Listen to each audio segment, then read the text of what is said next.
Bom, então, boa tarde, diretoras. É um prazer enorme para a gente estar aqui hoje, representando a área de precificação da Sigma Seguros. A gente está muito empolgado em compartilhar com vocês o nosso trabalho, que foi voltado ao produto residencial para inquilinos universitários. Ao longo dessa jornada, a gente desenvolveu um modelo preditivo sólido e a gente também reuniu insights que, sem dúvida alguma, vão melhorar o comportamento do nosso risco e também nos abrir novas oportunidades nesse segmento. Então, a gente espera que vocês apreciem tanto quanto nós as análises que a gente vai trazer a seguir. Bom, a nossa principal meta foi desenvolver um modelo preditivo de precificação voltado a inquilinos estudantes, com foco em identificar padrões de sinistralidade e variáveis que influenciam o risco. O resultado disso foi uma estrutura atuarialmente sólida que contribui para uma maior rentabilidade, competitividade e sustentabilidade da carteira residencial da Sigma Seguros, como encontrarão a seguir. Aqui é uma breve explicação do que vocês poderão ver no nosso trabalho. E agora, falando estritamente do modelo, aqui a gente pode ver os principais diferenciais do nosso modelo. Levando em conta a decomposição analítica, nós temos a separação entre um modelo de frequência e um modelo de severidade. Na estratégia adiantada, nós temos um teste de dispersão para escolher a melhor distribuição que a gente pode usar. Na parte de engenharia de variáveis, nós temos a discretização numérica de variáveis numéricas. E na otimização e parcimônia, nós temos o uso do AIC ou do Cake Information Criterion para a otimização do modelo. E a nossa fundamentação estatística foi a partir de modelos recomendados por organizações de renome, como a CAS, e o modelo, o modelo final foi escolhido após alguns testes. Agora, falando mais da parte prática, primeiramente, nós separamos os dados entre os casos resolvidos e os casos em aberto, que é onde a gente fará as previsões. Em seguida, a gente vai para a preparação e engenharia de variáveis, onde fazemos a discretização de variáveis numéricas contínuas, transformando-as em variáveis categóricas e assim criando grupos de risco a partir delas. Isso é fundamental porque permite que o nosso modelo ele capture padrões complexos e não lineares. Após isso, a gente aplica um teste de superdispersão utilizando um modelo de Poisson, onde caso o resultado seja maior ou igual a 0,05, isso quer dizer que o risco é mais equilibrado e previsível. Assim, podemos dizer que se trata de um risco simples. O modelo ele opta pelo caminho A, onde assume uma distribuição de Tweed, porque ela foi projetada para resolver o nosso problema de modelar tanto o zero sem sinistro quanto os custos com sinistro. Isso tudo em uma única equação. E, caso esse valor seja menor que 0,05, isso indica fortes evidências que o risco ele é complexo e que há superdispersão. Com isso, o modelo segue para o caminho B, que é que ele assume assim uma distribuição binomial negativa que lida bem com essa dispersão e em segundo ele usa a gama, que é para severidade. Após isso, o nosso modelo ele utiliza o AIC para se otimizar e ver o quão equilibrado ele é, porque o AIC ele recompensa bons ajustes e ele penaliza a complexidade. E assim o modelo fará para cada uma das coberturas. Por fim, o modelo nos entrega o prêmio final determinado pelo caminho que ele escolheu. Bom, falando de métricas, as métricas adotadas para balizar o nosso modelo são o erro absoluto médio e o índice de Gini. Ambas ajudam a identificar a qualidade do modelo, né? Enquanto uma mede ali a precisão geral desse modelo, a outra mostra a capacidade dele segregar os riscos altos e baixos. E qual que é o grande ponto aqui, né?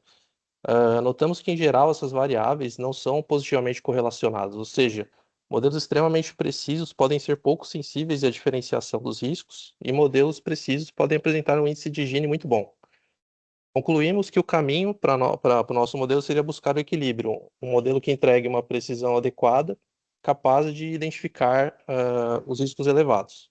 E a gente partiu de um modelo de zero, né, de Gini zero, já que era um modelo que precificava quase que todos iguais, e agora temos um modelo com poder de descrição de 39%. Isso significa uma precisão, uma precificação mais adequada ao cliente, diferenciando o risco alto do risco baixo e beneficiando ambos os lados.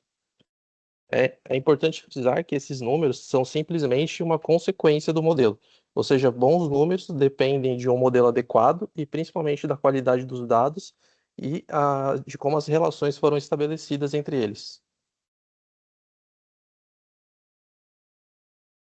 Então, para analisar os dados e desenvolver uma precificação para o prêmio puro, Separamos a base de dados em apólices completas, usadas para modelagem, e apólices com informações faltantes, usadas para aplicação. Dentro da amostra de modelagem, realizamos uma nova divisão 80 por 20, resultando em 64% de todas as apólices para treinamento, 16 para validação e 20 para teste. Essa abordagem de validação holdout permite mensurar de forma mais robusta a capacidade preditiva e a generalização do modelo. Após validar a estrutura inicial, testamos as significâncias das variáveis de forma individual e conjunta, como distância em quilômetros e dentro e fora do campus, em cada um dos campos de cobertura, buscando filtrar ainda mais o modelo final.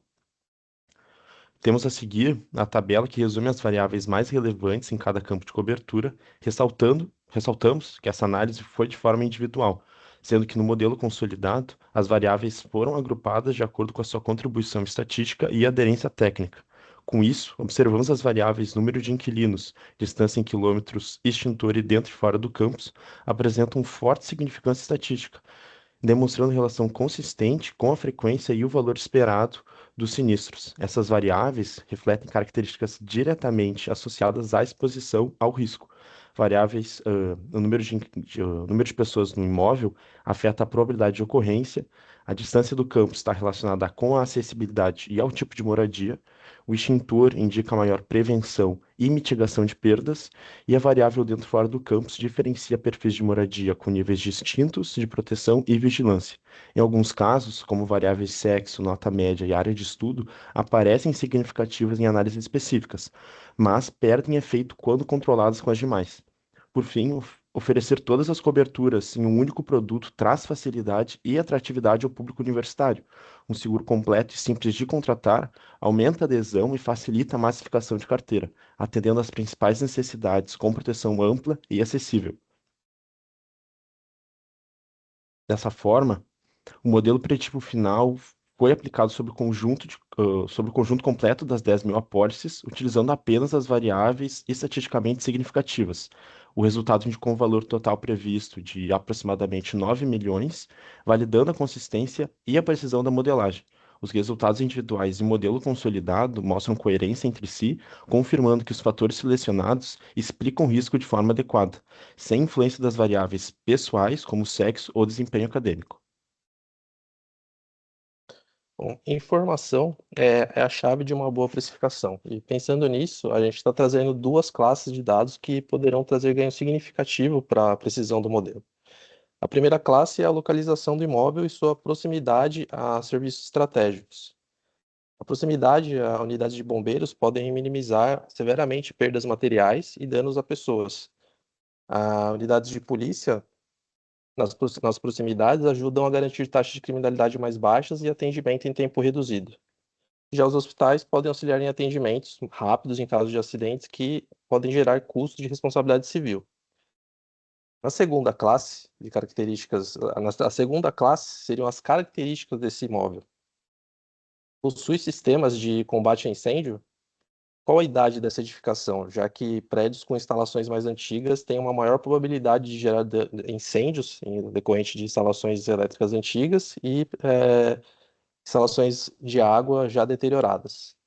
Esse prédio está em algum local com uma taxa de criminalidade baixa? Qual que é o pavimento desse dormitório que a gente vai estar segurando? Apartamentos que estão em andares mais baixos podem ser alvo mais frequente de crimes de furto e roubo. Esse condomínio possui uma portaria 24 horas, alarme, sistema integrado de câmeras ou monitoramento em tempo real. Todos esses são dados que a gente entende que podem auxiliar o modelo a chegar em números ainda mais precisos. E aprofundando um pouco mais a nossa discussão, vale destacar pontos de atenção sobre a escolha dos fatores. A SUSEP, em sua circular 667, artigos 42 e 67, deixa evidente que a necessidade de deixar claro na nota técnica atuarial e nas condições contratuais quaisquer taxas utilizadas e como foi a sua estruturação técnica. Ou seja, ao estabelecermos o uso de um fator, é preciso garantir que ele possua de fato contribuição relevante na alteração do risco e que isso possa ser provado estatisticamente.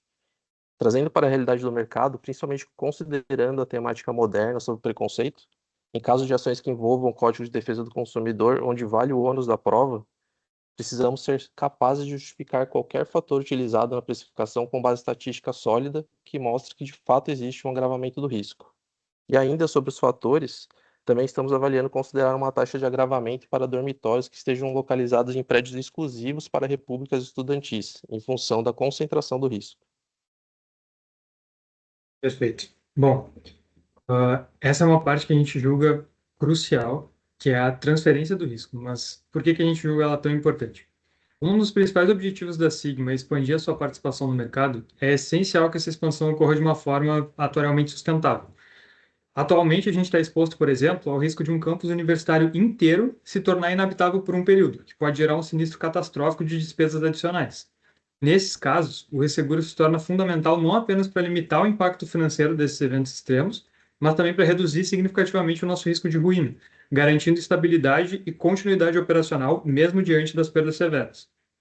Já em relação à franquia, a gente identificou diversos sinistros de valores muito baixos na cobertura de conteúdo, por exemplo, onde mais de 10% deles tiveram um valor inferior a $300, cada um deles gerando custos administrativos e operacionais que são desproporcionais. Por isso, a gente propôs transferir esse risco de volta aos segurados por meio da franquia, que vai permitir que a gente reduza o valor do prêmio e torne o nosso produto mais competitivo em decorrência disso. Outro ponto muito importante para a gente e para garantir a consistência atuarial da Sigma é a adoção do IBNR, que funciona praticamente como uma reserva para sinistros ocorridos, mas ainda não avisados. Essa prática permite uma visão mais completa do comportamento real da carteira, evitando que a ausência de registros no curto prazo distorça a nossa análise de resultados. Com o IBNR, a gente vai ter uma maior precisão tanto na definição dos prêmios quanto na constituição das reservas, o que vai aprimorar os nossos modelos de frequência e severidade. Além disso, a gente também entende que esse embasamento mais sólido contribui para decisões mais assertivas, que fortalecem a nossa estabilidade financeira e nossa sustentabilidade de longo prazo. Bom, aqui estamos trazendo uma proposta para alinhamento junto ao setor comercial. O desconto progressivo é uma proposta que entendemos muito adequada ao nosso caso, né? E por que que a gente acha isso? Universitários, no início de sua jornada acadêmica, em geral, estão em sua primeira experiência morando sozinhos. São novas responsabilidades, novas tarefas, novas descobertas que podem criar um cenário de alto risco. Outra característica desse tipo de cliente é o fato de que trata-se de um segurado por um prazo certo, ou seja, ele estará dentro de nossa carteira por 4, 5, 6 anos. Maximizar o desempenho dessa carteira significa atrair esse cliente no início da sua jornada acadêmica. E sendo assim, a ideia desse modelo é descontar, desse modelo de desconto é proteger a seguradora contra os riscos elevados no início e ao mesmo tempo atrair o cliente e fidelizá-lo durante toda a sua jornada acadêmica, com a proposta de desconto progressivo. Mas pensando estrategicamente, faz sentido fidelizarmos um cliente por poucos anos, conhecer esse cliente e depois perdê-lo logo agora que ele terá maior poder aquisitivo e poderá contratar mais de nossos produtos? E pensando nisso, a ideia é propor uma extensão desse vínculo, garantindo que o segurado em sua nova residência possa continuar conosco usufruindo do desconto que foi conquistado nesse período acadêmico. Perfeito. Além disso, também para expandir o nosso market share, a gente quer propor esse conjunto de esforços comerciais para o sucesso do nosso produto. Primeiro, parcerias com universidades. A ideia aqui é firmar acordos diretamente com as instituições de ensino superior para oferecer o seguro a estudantes já no momento da matrícula ou da renovação do semestre. Isso vai colocar a gente dentro do ecossistema universitário e vai ampliar muito a nossa visibilidade junto ao nosso público-alvo. Segundo, parcerias com cursos pré-vestibulares, que vão permitir que a gente alcance o público antes mesmo da entrada na faculdade. Desse jeito, a gente cria um reconhecimento de marca antecipado e já desperta o interesse pelo produto em futuros universitários. Terceiro, o desconto para estudantes com melhores notas. A gente quer, dessa forma, associar o nosso seguro com um incentivo positivo, premiando o esforço e o bom desempenho acadêmico. Além disso, vai aproximar a Sigma de valores como mérito e responsabilidade. E, por fim, o desconto para estudante de grandes universidades. Aqui, além de relacionar nosso produto com instituições mais conhecidas, a gente vê uma oportunidade significativa de aumentar a nossa quantidade de segurados. Com essas iniciativas, a gente vai não só ampliar nossa base de clientes, mas também fortalecer o posicionamento da Sigma como uma marca moderna e que é próxima da realidade estudantil, comprometida com a educação.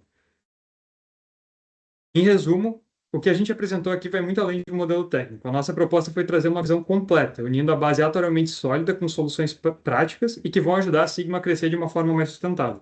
cada parte da precificação à transferência de risco, das estratégias de retenção até as parcerias comerciais, foi pensada para fortalecer o nosso produto e aproximar ainda mais a seguradora do público universitário. Acreditamos que esse é o caminho para a Sigma se destacar no mercado e se tornar uma referência em inovação e inteligência de risco. E para finalizar, a gente agradece pela atenção e pela oportunidade de apresentar o nosso trabalho e quer dizer que foi um prazer imenso compartilhar os resultados e os insights que a gente teve do nosso modelo com vocês e que a gente está à disposição para quaisquer dúvidas que vocês tenham. Muito obrigado. Obrigado, pessoal. Agora eu passo a palavra para os juízes para fazerem perguntas. Primeiro, obrigado, pessoal, e parabéns. Gostei que vocês falaram sobre não somente o modelo, mas também as estratégias e o que isso quer dizer para a carteira. Achei muito interessante. Eu só queria tirar uma dúvida sobre. Eu acho que em um dos primeiros slides de vocês falaram sobre o risco simples e o risco complexo. Eu acho que eu não entendi. Então, como foi que vocês decidiram se um risco foi simples ou complexo? A gente aplicou um modelo, um teste de superdispersão com um modelo de Poisson, onde dependendo do resultado, se ele fosse menor que 0,05, aí o risco tem fortes evidências que o risco ele é complexo. E daí o modelo ele assume a distribuição binomial negativa só para frequência e a gama só para severidade. E caso o valor seja maior ou igual que o 0,05, não tem evidências que o risco ele é complexo. Por isso que o modelo ele assume a distribuição de Tweed, que daí faz meio que ela é uma família de distribuições. Ela vai fazer a função tanto da Poisson quanto da gama, digamos assim. Tá. Mas a pergunta é bem o teste de superdispersão, que ele decide qual dos caminhos vai ser tomado.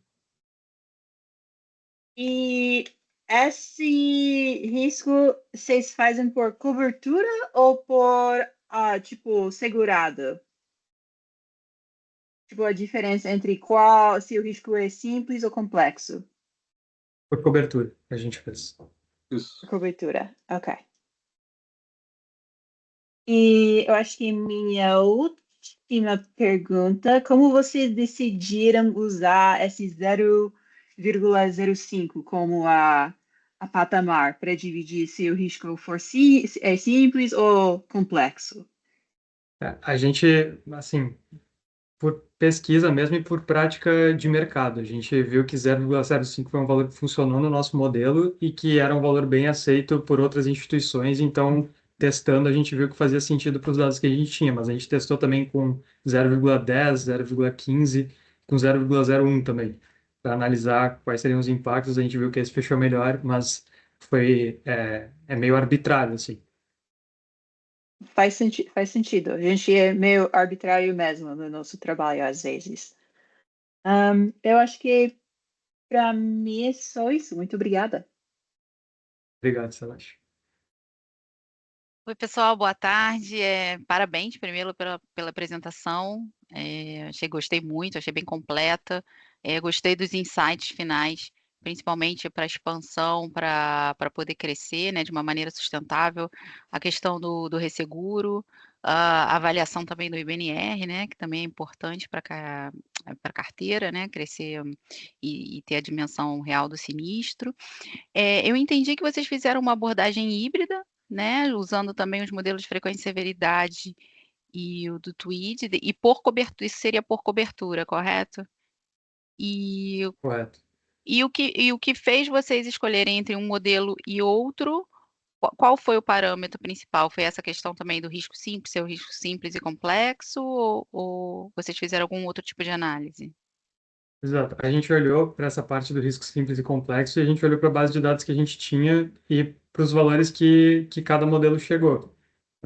Essa análise de dados daí do nosso conjunto de validação lá dos 20% que a gente tinha, a gente entendeu que esse modelo é que estava se comparando com os dados que a gente já tinha de sinistro, era o que estava se encaixando melhor, assim. Então, comparando com o que a gente tinha e vendo a diferença de cada um dos modelos. A partir da base que vocês separaram para treinar o modelo, né, para o teste, né? Exato, exato. Entendi. E com relação às variáveis, quando vocês foram fazer as variáveis que vocês acham mais significativas, as não significativas, teve alguma que chamou a atenção, que vocês achariam que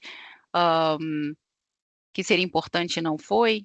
Eu fiquei com dúvida justamente assim no ponto que vocês colocaram como variáveis não significativas, nota média, mas na parte final vocês estão pensando em uma campanha que seria uma premiação para alunos que também tivessem uma nota maior, né? Para uma campanha comercial e um possível desconto.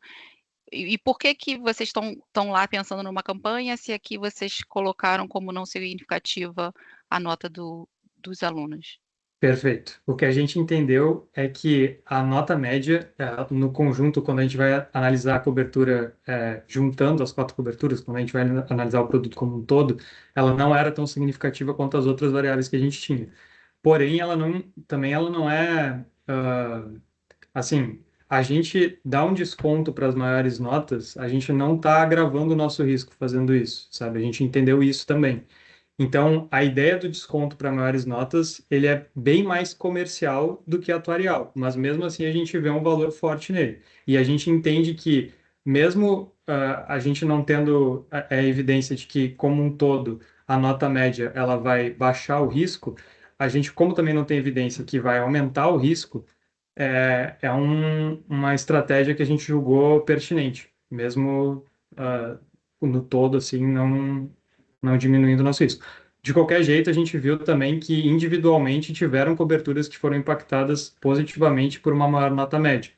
Então, ainda assim, apesar de provavelmente ser um impacto menor, vai ter um impacto positivo e, tipo, ainda faz sentido atuarial. É que nem o caso do estudos área. A gente também teve por exemplo, se tem um estudante de arquitetura que contrata um seguro nosso seguro, ele vai ter a parte ali de conteúdo, ele provavelmente vai ter materiais dentro do alojamento dele que um estudante de economia não vai ter. E são materiais muitas vezes que são mais caros e que, se acontece algum sinistro, ele provavelmente vai ter uma perda maior. Então, de novo, para essa parte do conteúdo, estudos área faz sentido. Mas no todo, a gente vê que não impacta tanto quanto as outras variáveis que a gente tinha. É essa a ideia que a gente queria passar ali com as variáveis não significativas. Tá bom, perfeito. Obrigada. Obrigado, Isabela. Minha vez agora. Assim, parabéns primeiro pela apresentação. E eu tenho ficado nas outras apresentações com a última pergunta, a gente tem seguido essa ordem, e eu vou mais sempre numa pergunta de estratégia de negócios, mas não vou fazer isso com vocês aqui, porque vocês já foram bastante exaustivos nessa parte de estratégia de negócios, né? Então, eu vou voltar numa pergunta um pouquinho mais para a parte técnica, mas só para ver o entendimento mesmo. Vocês separaram os dados entre a divisão de treino e teste, né? Uma vez que vocês separaram esses dados e fizeram a divisão de treino e teste, vocês fizeram alguma outra validação cruzada, algum backtest por decil de risco e tudo, ou vocês usaram só essa segregação e após ela já estavam com o modelo final do jeito que vocês queriam, achando consistente? Bom, a gente separou no começo fazendo esse train test e a gente fez mais uma vez só para validar ainda mais. Depois dessa validação, a gente fez testes daí mais manuais, assim, individuais, testando uma variável, duas, agrupamentos de variáveis, para chegar no modelo que a gente queria. E foram diversos testes, eu conto uns 50 testes que a gente fez para tentar chegar, não, tá, de fato esse aqui vai ser o definitivo. Então a gente fez o train test mais ou menos 2 vezes para filtrar Uhum. bastante. Ah, legal. Eu ia perguntar justamente, mas você respondeu, né? Que fizeram várias vezes e tudo, porque como vocês tiveram 2 tipos de modelo, ainda segregaram os riscos entre simples e complexo e vários tipos de categorização, de fato, essa quantidade de rodadas aí, ela é bastante importante para você garantir essa aderência, né? Bem, Sim, pessoal, foi. parabéns, parabéns. Muito boa a apresentação de vocês. Muito obrigado. A gente gostou muito de fazer o trabalho inteiro, assim. A apresentação é sempre a parte mais legal, eu acho.